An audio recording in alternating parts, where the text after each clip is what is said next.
Welcome back, everybody. You guys know the routine by now. Welcome to National High School Football. You can catch our blog, really more than a blog, Joe. It's a full-fledged website. It's a high school football community that's open nationwide. And I think everybody knows it by now. Guys, you can reach it at nationalhsfb.com. Join us for all the fun. We talk about high school football year round, and that's really what we're going to do tonight. Joe and I have had this crazy idea we started a couple years ago by reaching out, Joe, to the most prominent head coaches all over the country. And man, tonight it doesn't get any bigger, right? So we interviewed several months ago, probably about a year ago, Coach Bruce Rollinson, head coach of the modern day Monarchs. And he told us that he was getting ready to retire. But we didn't know who it was, but now we do. We do know his replacement now, and that's who that you guys see on the screen, Frank McManus. He is the new head coach for the modern day Monarchs. Welcome, Coach, to National High School Football. Thanks, guys. Thanks, Larry, Joe, for having me. Yes, sir. Joe, why don't you kick us off? All right, Coach. First question we have is, so we just so you know, we have thousands of posters and visitors on our National HSFB.com forum, and we let them know this interview was coming tonight. So they reached out and we said, hey, give us some questions to ask. So these are some of them.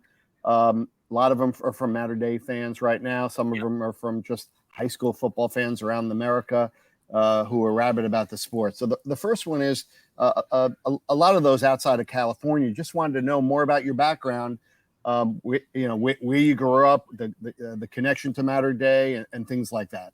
Yeah. No, I grew up a local guy in Orange County here. Grew up Fountain Valley, Santa Ana area.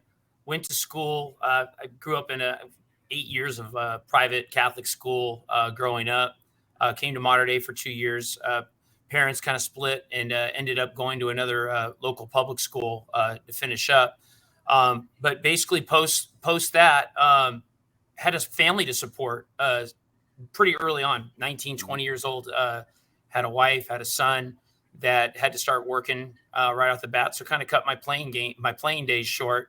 And the good thing about that was I was able to start coaching probably a little sooner than most. So ended up coaching on youth levels and worked my way into the Mater Dei, back to Mater Dei started basically as a freshman coach. And through that process of 6-7 years, got 1 year stint on the JV, and then got to the varsity level for the last 7, when we've enjoyed a lot of success both locally and nationally. And now I'm propelled me to this moment in this spot right now. So that's in a short way my coaching career. But like I said, I've got a lot of different experience, professionally in the banking and finance world. Like I said, managed banks. And then as of recently of 2 years ago, I was in aerospace. So for almost 16, 17 years while I was coaching at Mater Dei all that time. So my coaching career and aerospace career were working simultaneously, and then kind of realized I wanted to get into education because I love this coaching thing. It's almost like an addiction. Mm-hmm. You want to be here all the time. You want to be coaching all the time. You love being around the kids. It's exciting. I mean, the work that's involved, if you're passionate, I think the goal in life is if you're passionate about what you do, what you want to do, you go find out and you go find a way to do it. And that's essentially what I tried to do. And that's what I've accomplished. So that's what I'm doing, living the dream right now. Coach, hold on. Let me try to understand this. So you're a head football coach now, but you were in banking and aerospace. You've got to be the smartest head coach that we've interviewed. Hey, Larry. So being a banker, when all these kids playing for him this year, he's going to be able to manage their money well. And with his great quarterback, when he throws for thousands and thousands of yards, that's real aerospace to me in the world of high school football. That's right. Hey, listen, on a more serious note, though, you must have, Coach, you must have made an impression on your players, because I picked this up in an LA Times article shortly after you were announced as the new head coach. And the writer, Eric Sonheimer, made it a point. He starts his article out this way. This is a quote from his article. He says, it seems as if everyone has a high regard for McManus. When Brennan introduced McManus last month as the replacement for the retiring Bruce Rollinson, players gave him a standing ovation. So your players obviously loved the decision. How did that make you feel in the moment when you saw your players stand at attention, giving you an ovation like that? Yeah, it was phenomenal. Actually, it was awesome. I've really developed great bonds with all the players and their parents. Coach Pat Dubar and myself, we've really taken an interest. We really take an interest in the kids, especially as they get onto campus and as they're working their way onto campus. Forging the relationships with the players and with their parents is, I think, was a key decision maker, or it definitely helped during the hiring process. I know I've really developed strong relationships and bonds with the faculty and staff as well. So I know, talking to the faculty, they were telling me through the interview process that the players were all rooting for me. They were all constantly talking about it. I know a lot of the faculty were rooting for me. And that's what it's really about, especially in high school football and just football and team sports in general, is the relationship you have here with your players, their parents, and the key contributors to their development and growth. And like I said, I think that was that came to fruition when they announced me. Like I said, that standing ovation. There was a point at the end when they were all surrounding me. Like I said, they know I'm an intense guy, that a little bit no nonsense, but like they said, they know that I care about them, and they know that I have their best interests at heart, and I think their parents do too. And like I said, that's why you got that standing ovation. But like I said, I'm just super excited. It was very heartfelt, and it kind of got me going, got my goose going. I was ready to go out in the field right then with them. That's so. awesome. Hey, Coach, Larry doesn't know that writer he just mentioned. Yeah, isn't really a fan of private high schools in the LA area. Oh, really? The fact that he wrote something, I would have never known. Yeah, the fact that he wrote something positive is already a good step for you. Yeah, I agree. Yeah, it was a good interview with him. He was very considerate, and like I said, did a very good job. So, yeah. Hey, Coach, one of a couple of our Matter Day fans and alums that are on our site daily wanted asked about the continuity of your staff. If anything's going to change, a lot of them are fans of EJ and Taylor Kelly and others. What's your master plan right now? Yeah, good question. We're basically in the evaluation process of looking at all the coaches. Coach Johnson is good to go. I've talked to him. Taylor Kelly is also good to go. So right now, both of those guys I expect back. Like I said, one of the big things that we just did is we have myself, Coach Dubar, Coach Rosigno. We were actually just doing interviews with potential candidates and coaches for all levels yesterday, 9 to 5 on a Saturday. That's the grind of this. That's the passion that we have for this. But always looking at who's on the staff, who's going to be returning, who's going to be retiring. And where we can make, whether it's an upgrade or just replenishing a spot. We had some great candidates, and like I said, it's an ongoing process. But I think we're gonna be able to fill some holes of some of the people that were deciding to leave, and they're gonna be they're gonna be some great coaches. So, like I said, I think the staff in general will be very cohesive with the ones that are returning, and the additions that we put in place will be strong men, strong leaders. That have been in leadership roles before. So I'm really big about surrounding myself, the rest of the coaches, and the team and the players with strong leaders and strong men. So I think, like I said, you're going to see that cohesiveness, and you're going to see a real gelling of this team as we move forward.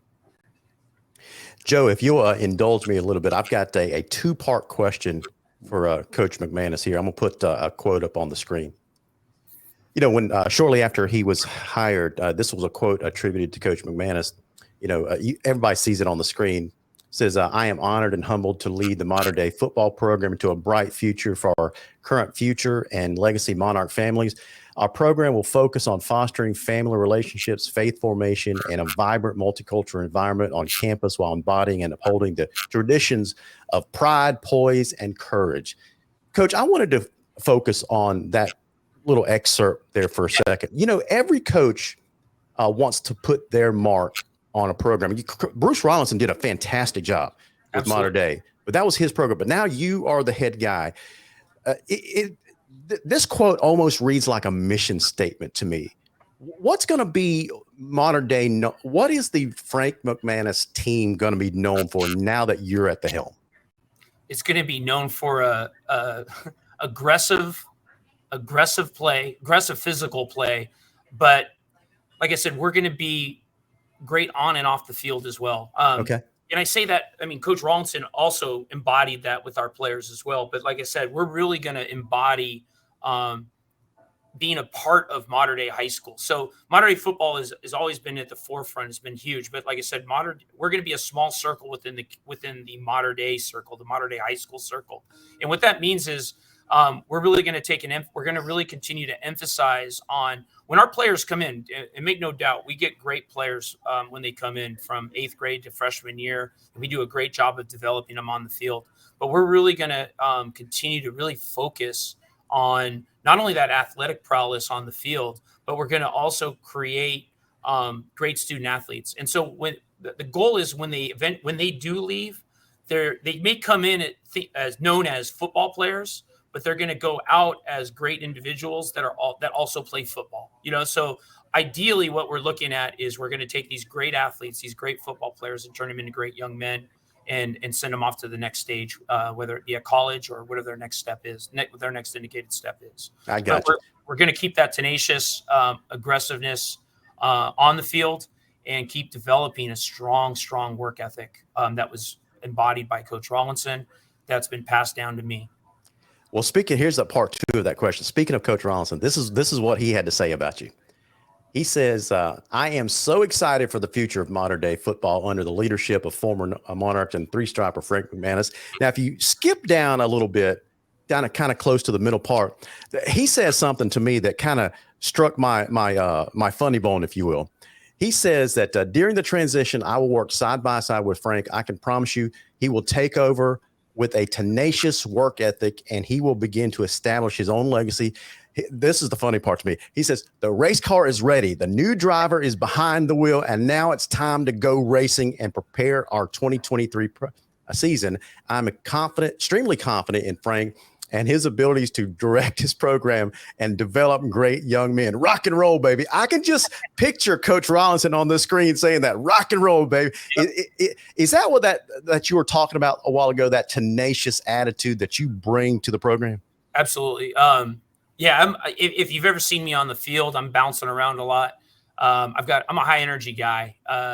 Whether from 7 a.m. to 11 at night, like I'm just going. I go at 100 miles an hour. That's how I like to operate. That's how I like that. I've actually enjoyed stepping into this role because it's got me back into like moving around and going and kind of interfacing with all the different departments and the different faculty and staff. That's what I did in my previous jobs, and that's what I'm really good at doing, is connecting to people and to departments and having us kind of work cohesively together. But especially with Rollo available, he's available to help mentor still as I needed. So I always got questions on different things as far as schedule, budgets, different stuff, fundraising. So I can always bend his ear if I have a question. Obviously, I've developed a lot of relationships on campus with some of these other departments and faculty and staff, like through our advancement, through the principal's office, through our business office. So I'm really campus ministry. I've really built a lot of relationships, but that's also because Rollo empowered me when I was on campus to go out and do that. So working side by side with Rollo is I can ask him questions operationally about what I need to do, whether it's on or off the football field. But again, I think one of the biggest things is the mentorship and being able to engage our other faculty and staff to help me. It's when you're a head football coach, it's not just you doing everything. You know what I mean? You have to have a good support staff, whether it's with your coaches and with your school administration, and that's the key. It's again built back to relationships. To your original question about the standing ovation, relationship with parents, relationship with kids, relationship with faculty and staff, relationships with administrators. That's what being a head coach is about, and engaging and empowering them to do a good job and maximizing and getting the best out of them. So that's one of the things that I've learned over the years in all my occupations, and then obviously working with Rollo on campus. The race car is always a funny quote because it sounds so easy. Yeah, you just step in, you've got all this talent returning, and off you go. But it is and Rollo will attest to it. It seems easy. It always looks easy on the outside, but you've got to, again, motivate elite players, motivate elite coaches to function and to prepare every week like it's a CIF final. When we go into any game, I've been historically obviously on the defensive side with Coach Eric Johnson, and I was like his sidekick. I mean, he and I almost shared the same brain on the field. A lot of times I knew what he was going to call, when he was going to call it, what he wanted, what personnel. Like I said, it's been a great relationship over, the 7, 8 years that we've been working together. And getting to, going into each game again, we prepared like it was the CIF finals every game. So that way, from a coaching perspective, nothing changed week to week. The players, nothing changed week to week, other than subtle changes. Like sometimes we would practice situational football, depending on the week, situational downs and so forth. But like I said, we wanted to create a process of excellence in film study, in game preparation, in practice. So when we got to the game, it was like second nature. You know what I mean? It was just a matter of making quick adjustments. So that race car always is needing a lot of maintenance. It's probably like a Ferrari that, you go out and drive, and you got to constantly make sure it's maintained, and you got to constantly make sure you're keeping it clean and it looks good. And kind of that's how this team is going to work. We're going to need to keep monitoring it, keep revving it, keep maintaining it. It's going to be a grind at practice like it always is. But we're fortunate that we've got great athletes and we've got great depth. That's going to allow us to just improve. Our starters are always going to improve. Our service guys are the keys, though. They're the ones that really bring out the best in our starters. So, yep. Hey, Larry, when he said the word the type of car he used, model, I think he said Ferrari. That's exactly what he has next season in his 2023 team. Let's review it right here. This is just me, a few minutes on 247 Sports and Rivals. And Coach, these numbers might even be greater. This is just what I found published. I'm looking at next season. 13 starters will be 3 stars or higher ranked. You have 2 5-stars, but Larry, the 2 5-star athletes on his team are juniors. So there's 7 4-stars, 4 3-stars, 2 5-stars. And no wonder why he's got a big smile on his face. And the 2 5-stars are juniors, and the 11, 3-star or higher are the remainder are seniors. So he's coming in at the right time at the minimum. So, Coach, let's talk about some of these players. There's just so many to list. There's 13 here I have in front of me, but let's talk on the offensive side of the ball for the fans that don't know that much. Everybody knows about Elijah Brown. Yep. But for the fans that don't know more than about Elijah on the offensive side of the ball, you got 2 great linemen in Baker and Carter. Yep. Larry, he has 3 running backs that could start on any team in America, like a three-headed, running back system with Frazier, Bryant, and Dawson. So let's start on the offensive side of the ball, Davidson, Coach. Davidson. Other than who I just talked about, talk about a couple of them, and if we're missing some names and likeness, please. Absolutely. No, let's start obviously with Elijah. He's a gamer. You guys, his statistics alone have demonstrated what a great quarterback he's been at Mater Dei. He's got 1 loss in 3 seasons. We look for continued success and greatness from him. Looking for him to actually step up and even more this senior year. Receiving core will be outstanding, led by Jack Ressler. Then we've got Marcus Harris returning. He's going to be a junior. We've got Marcus Brown.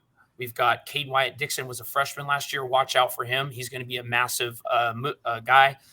You've talked about Ajon Bryant. He as a running back, but he's like a Tyreek Hill type. He can play. We can flex him out at slot. as a slot receiver. I mean, he is dangerous and explosive. He was banged up last year, but look for it.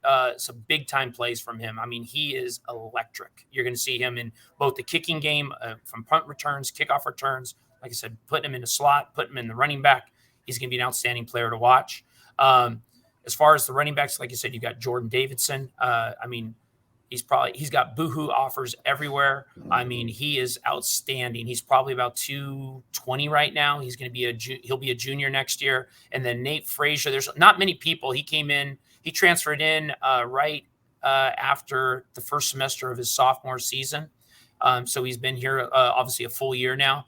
And I mean, talk about an electric guy. I mean, he is so athletic. I mean, you should see this guy in the weight room. I mean, push steel. He's a 10-7 guy in track.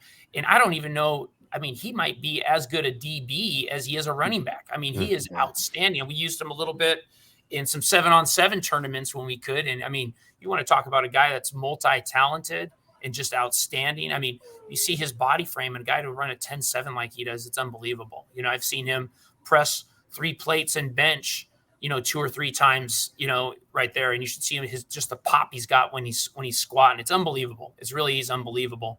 On the offensive line, you talked about Brandon Baker, DeAndre Carter, 2, of the top premier tackles in the league. We've got Wheela, Sione Toa. He's a sophomore, going to be junior next year, started at guard. He's been a starter now for 2 years. He's 6'5", 320. He'll be a junior next year. So, I mean, those are 3 big time linemen that are going to be coming back on the offensive side. So obviously we've got to replace BJ Tolo. And then we've got the right guard with Lipe Moa that graduated, went to Oregon. So we've got 2 spots on the offensive line to backfill. We've got great talent coming up, and it's going to be a huge competition in spring, summer, Camp Monarch. I guess I can't wait to see those 2 positions especially continue to develop. But again, it comes down to managing the talent we've got on the offensive side. We've got explosive guys. Those are I think I named off about 14 of them. But again, we've got guys that are going to be big time contributors as we move forward.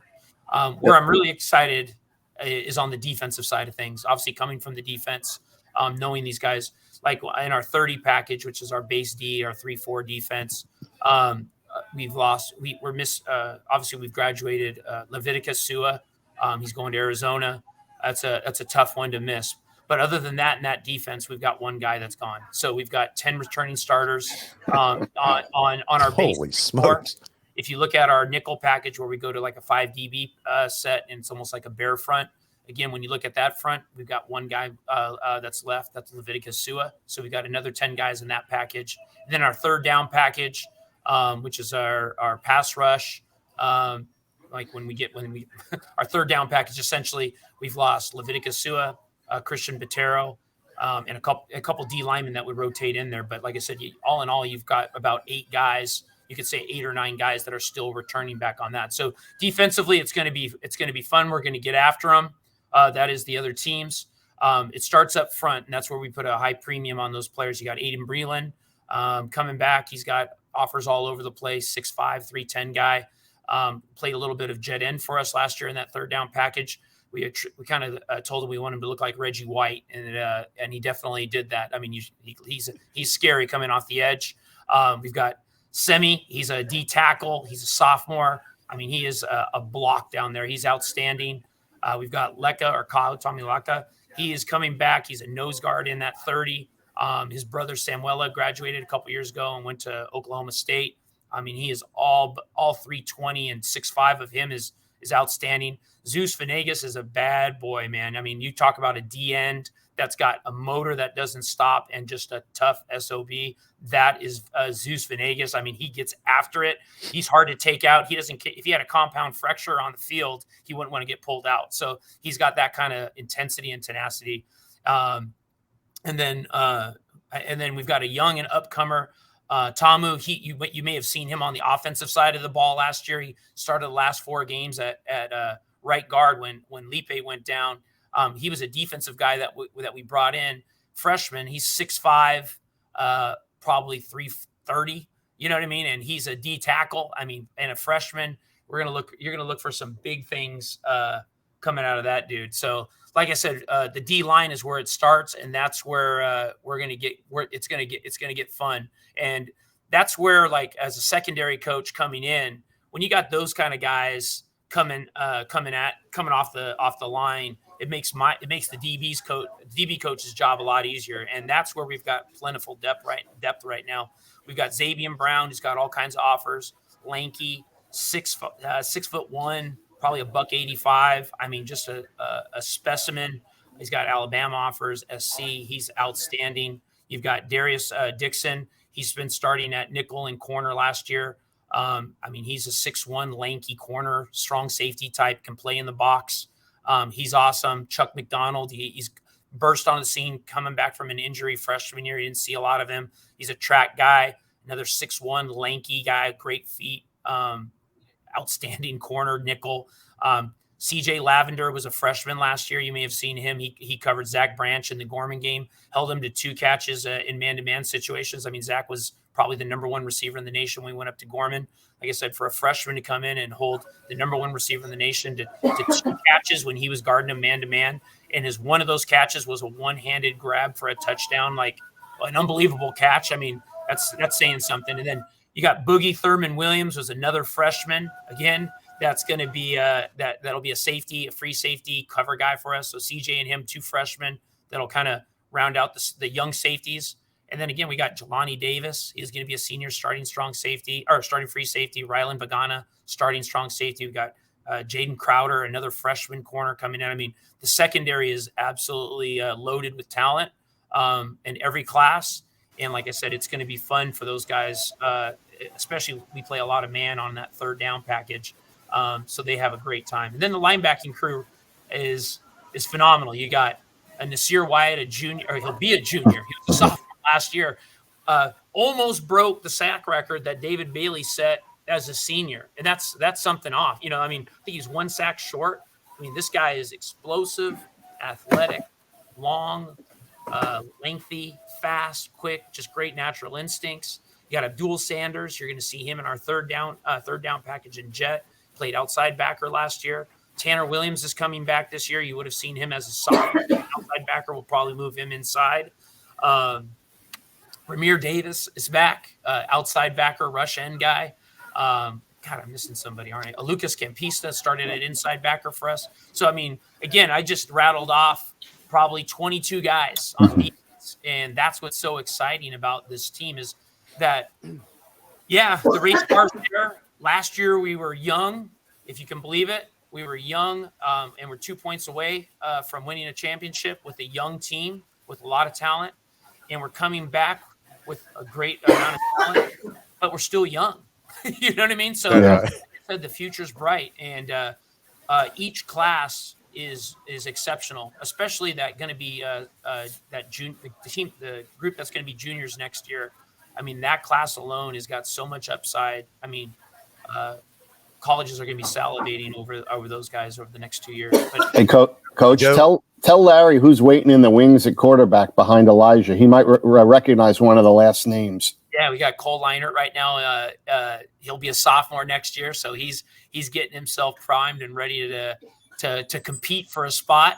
But you know, here's the thing. So when you come into modern day, the expectation is, and whether you believe it or not, we don't want guys to come in and say, I'm going to wait my turn for Elijah to graduate and move on. The expectation is if you're worried about being the starting freshman quarterback and competing with another quarterback, you're in the wrong spot. We want guys that are like Cole Leinert to come in and say, as a freshman, we want you to say, I'm going to go compete for Elijah Brown's job. You know what I mean? When you're a freshman, whether you're a DB, a lineman, we expect guys that want to come in and compete right off the bat.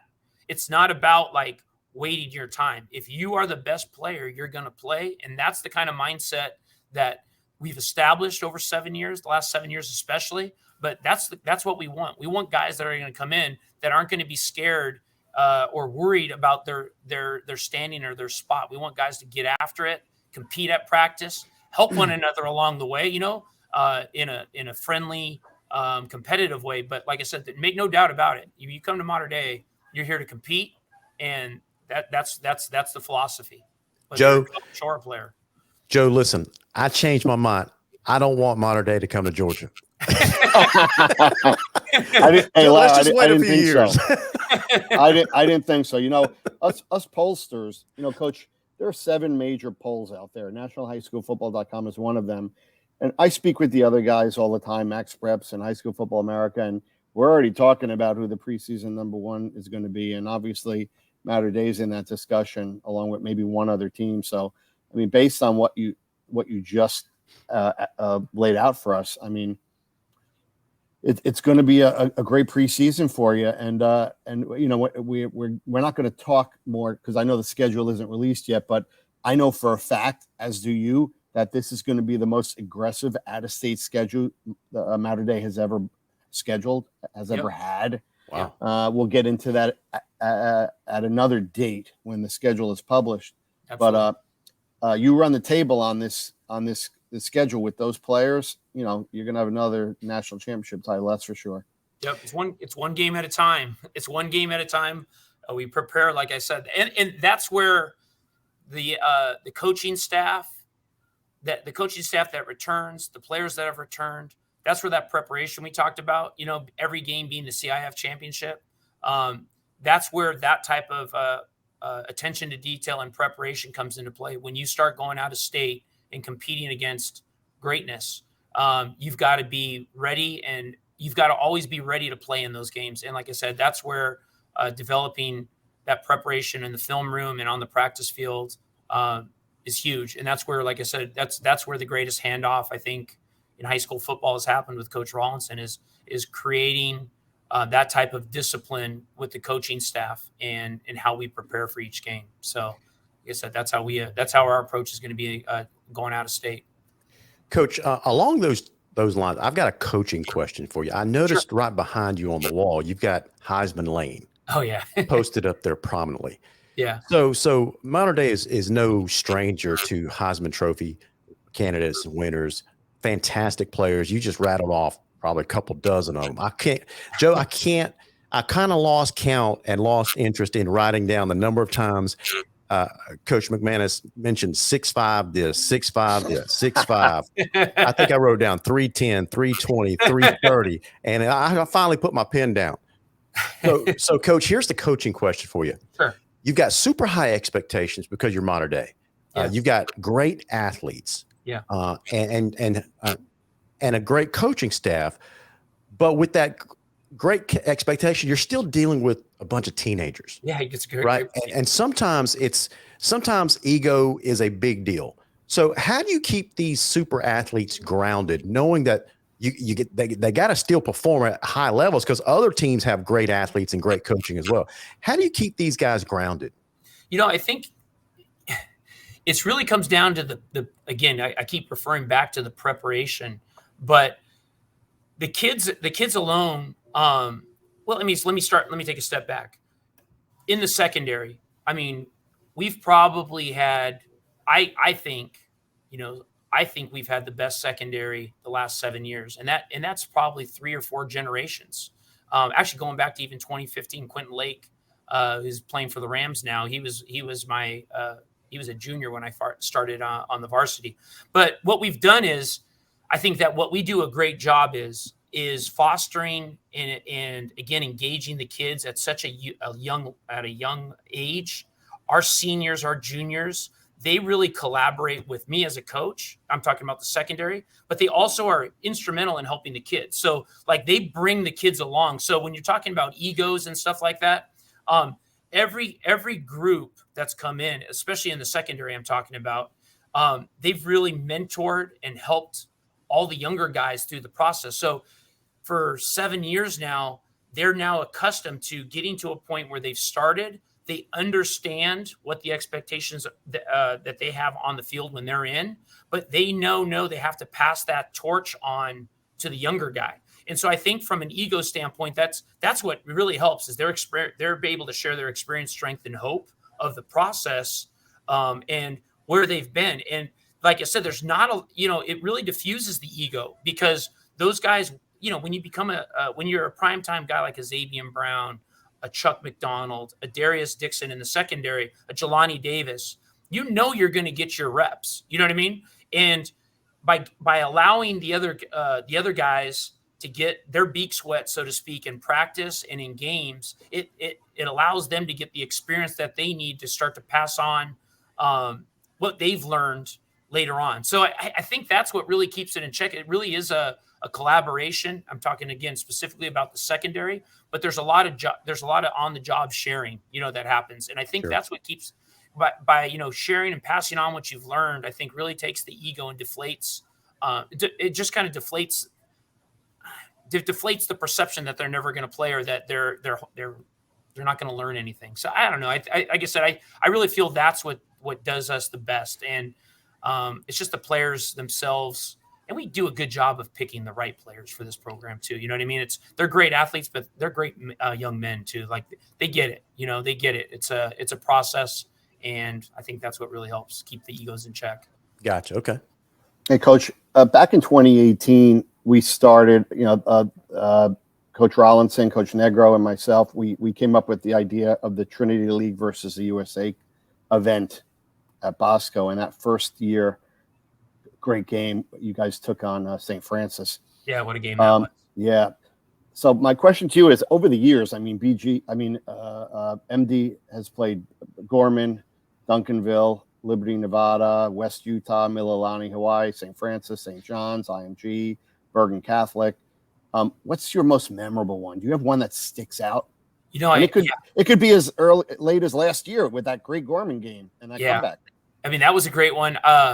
The one that pops in my head the most was our IMG game. That was a phenomenal game. That was a fun one because obviously that was the last time I think they were allowed to come to California and play. Mm-hmm. But when you went to the bowl, I mean, there's only a couple moments where you look back and you go, well, this is pretty cool, and seeing at the bowl right under the scoreboard where you've got like the grassy area. I mean, both sides were packed. People were sitting on the grassy area. You got people on the back walkway behind the scoreboard. I mean, that in itself was a phenomenal game and a phenomenal one to win. Bryce, I think it was like 2 minutes or less, had to carry us back. You know what I mean? That was a fun one. I mean, just what a great game. We had the two trick plays, the tackle eligible touchdown. We had the double reverse pass for a touchdown, and like I said, accumulating it with Bryce Young on that QB keep as he drove it down the field. I mean, I'm just starting to get chills just thinking about it right now, So, I mean, that in itself was an outstanding and a fun game. I tell you what, though, that St. Francis game, I mean, those were some big boys, and that was a very talented squad. And like I said, when they came in, and like I said, I'm not saying that we're undersized, obviously, with Larry talking about some of the numbers, the sizes that we got, but we were undersized in comparison to them even a little bit. And like I said, there's a couple of moments in film where you see like some of our D linemen that they were smaller than that offensive line, but you see them just underneath and using great technique and great leverage and holding their ground and not giving up. I mean, that game in itself was phenomenal, and the way we jumped out. And I think Bryce in that, again, another Bryce Young game, 4 rushing touchdowns in that game. And that St. Francis team, they had a secondary that would smack you in the face. You know what I mean? Those guys, those safeties came downhill and they would smack guys. But we had receivers that would make some great catches, get right back up after getting smacked. So that game in itself was just such a bloodbath, and it was fun to be a part of too. I mean, that's another one where after the game, you're super pumped up. You're ready to, you just again, those 2 games probably stand out the most. The first time we played Gorman at the bowl, I think it was 2017 with JT. That they were coming off a 3-year winning streak. Mm-hmm. I mean, that was another great one to win. I mean, it was a fun one. The Bergen Catholic, I think, from Jersey. That one, like I said, it was we got them pretty good in that 2017 team. Some people regard as one of the best teams, but it was funny. We had there was a parent in the stands, and I remember him yelling, "Hey, Mater Dei, you don't know what's coming for you." You know what I mean? You don't know what's coming for you. I think it was 50-7 later. Yeah. But again, great game. But that's one of those moments that sits out in my head, with one of their fans yelling at us before that pregame. And like I said, knowing what was coming for him. So yeah, as coach, as a Jersey guy, that's typical for that group of fans. Great program. All of us in Jersey, unfortunately, we have a hard time biting our tongues, whether it's Don Bosco, St. Joe's, Bergen Catholic. But one thing I want to point out, I use that analogy a lot when I'm trying to talk a team in to playing somebody like yourself or IMG or St. Francis or Bosco or St. Thomas Aquinas. I always use that story. I tell them about how Bergen Catholic went to Cali. Both teams were highly ranked. You beat them 62-14. You showed them where their flaws were. They adjusted. And next thing you know, they win 10 straight and win the New Jersey State Championship and still finish in the top 25. So I use that game as an analogy when I'm trying to talk people into taking these tough games, especially early in the season. That they could help you in the end. Yes, they will definitely do. I mean, anytime you can play outstanding teams like Bergen, Gorman, St. Francis, IMG, like you said, it exposes issues that you might have. You know what I mean? And like I said, there's only one way. You always want to come out of those games on top.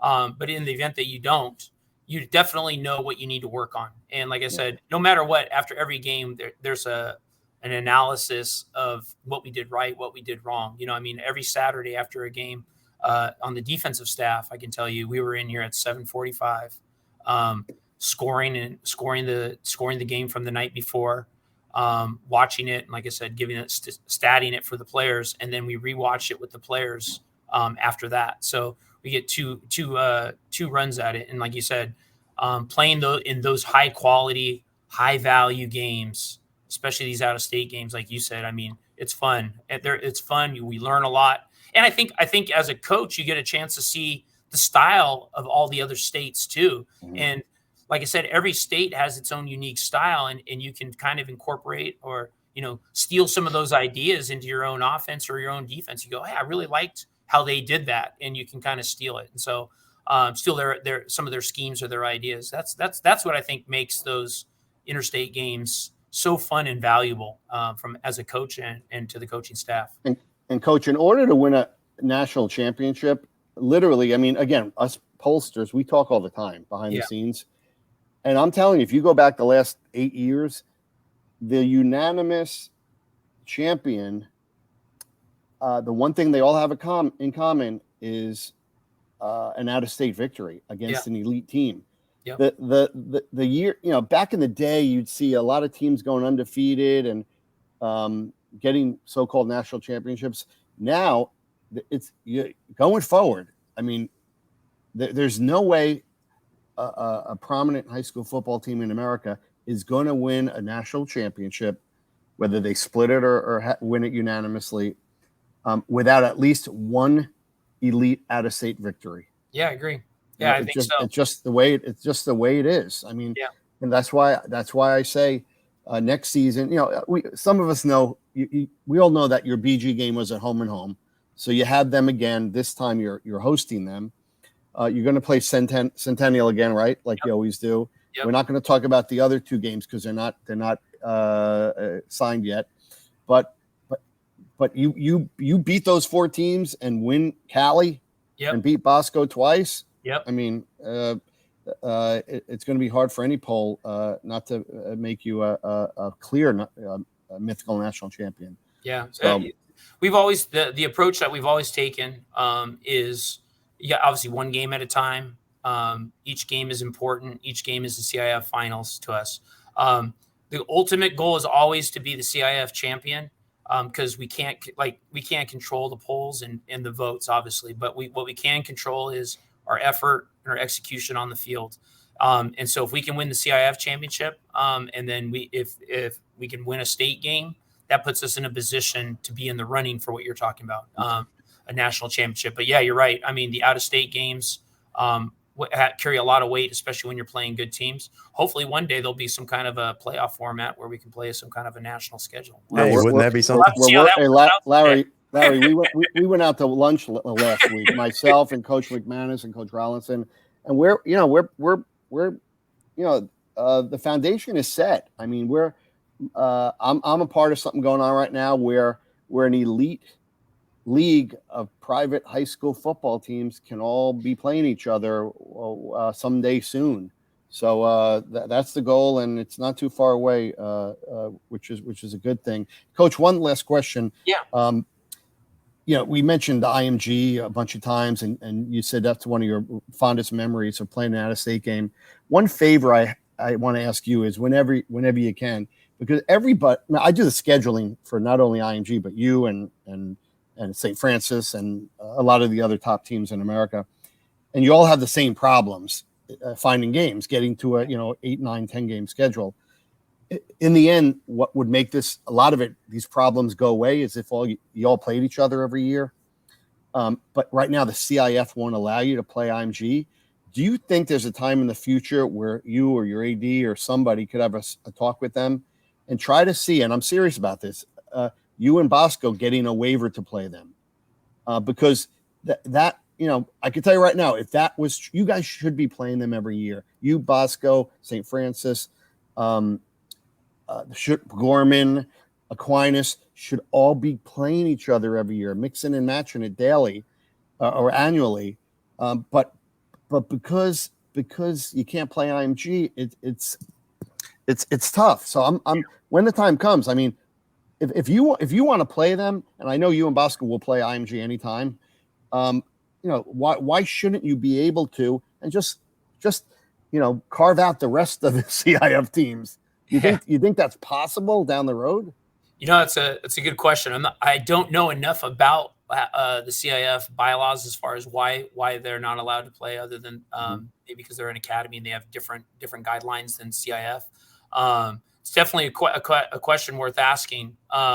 But like I said, right now the focus is on this year, finalizing this year's schedule, getting some national games on the docket, and getting after it. So like I said, but it's a great question. Like I said, it was one of my fondest games for sure. And like I said, it would be a great opportunity if that ever did come into fruition. I know for a fact, I was down there 2 weeks ago in Bradenton. I know for a fact those coaches would love another shot at playing you this time in Florida if possible. Yeah. Well, guys, I will conclude this interview by saying this. Coach, I'm going to leave you with another quote from your president, Michael Brennan. He said this about you. He said, "Frank will honor our successful winning tradition and build upon it. However," this is a big however, "he will always remain dedicated to his Catholic faith and utilizing football as a vehicle to form our young men into Monarchs." And Coach, I can't think of any better compliment that gives someone than that last statement right there. So I can see, just speaking with you the last 45, 50 minutes, I can see why people around you, I can see why your players stood up and gave you a standing ovation. So we're going to conclude by just saying congratulations to being named the head coach of the Modern Day Monarchs. We're looking forward, Joe and I, to following your season, and best of luck this year. I appreciate it, Larry. Joe, man. We're ready to get it on, man. Like I said, we're all chomping at the bit to get on the field. We cannot wait for spring ball to get going. So thank you so much for taking time to talk to me. And like I said, we're really excited about getting going on the season.